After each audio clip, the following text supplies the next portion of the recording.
नमस्कार दोस्तों कुछ दिन पहले हमने बातें की थी कि अब ऐसे रोबोट जो हैं वो तैयार कर लिए गए हैं जो मनुष्य का विकल्प कुछ एक अर्थों में हो सकते हैं।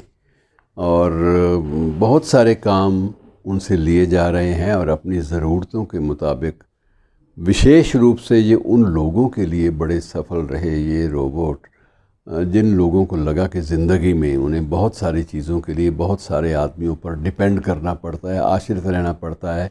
और इस आश्रय की जो एक भावना है कि हम किसी पर डिपेंडेंट हैं, इस एहसास से मुक्ति के लिए अगर 4 पैसे जेब में हैं तो रोबोट में अपनी ज़रूरतें जो हैं उन सब को फीड कर दिया जाए और रोबोट आपकी पूरी खिदमत करता रहे। तो इस प्रकार के प्रयोग हो रहे हैं। अब जो एक नया प्रयोग आया है मित्रों, वो और भी गज़ब का है।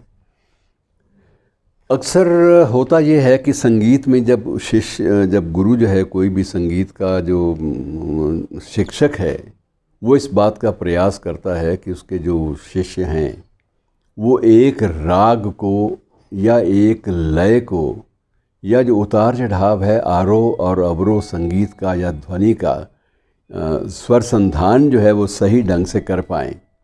तो इसके लिए उसने बड़ा प्रयास किया और कई बार उसने एक छात्र को 10-10 बार अपने पीछे बोलने पर विवश किया कि इसको ऐसे बोलो, इसको ऐसे गाकर बोलो। छात्र ने बार बार अभ्यास किया, लेकिन बार बार अभ्यास करने के बावजूद जब असफल रहा तो उस शिक्षक को बड़ी तकलीफ़ हुई। और आपको उस शिक्षक का मैं परिचय भी दे दूँ। ये शिक्षक पुणे में हैं और संगीत के शिक्षक हैं संदीप रानाडे।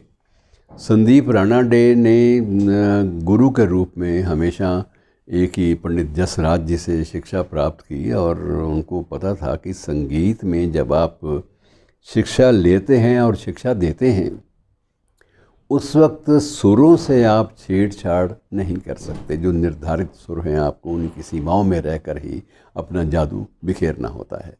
तो उसने बड़ा प्रयास किया और कई बार ये हुआ कि जो छात्र थे उसके वो भी निराश हो जाते, हताश हो जाते कि हमसे तो सर ये हो ही नहीं पाएगा।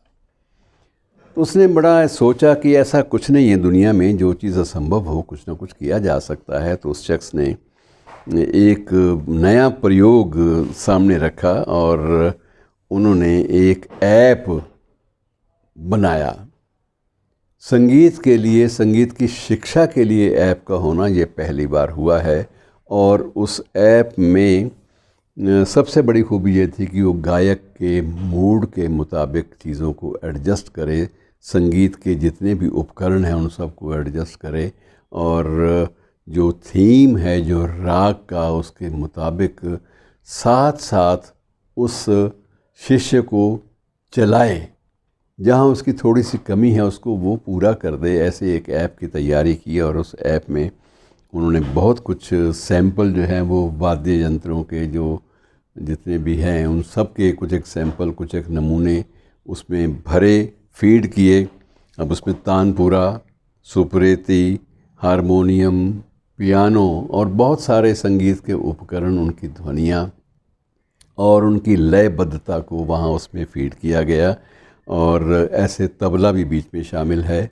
तो ऐसे 10 वाद्य यंत्रों की सूची बनाकर उस शख्स ने उस ऐप में शामिल की। और इस सारे क्रम में इतने बड़े श्रम साध्य एक नए प्रयोग में उनको पूरा करने में 3.5 वर्ष का समय लगा। तो 3.5 वर्ष भी एक तपस्या होती है मित्रों। जब आपने एक किसी मशीन के पुर्जे में आपने सारे संगीत के यंत्रों को भरना है और उन्हें जो शिष्य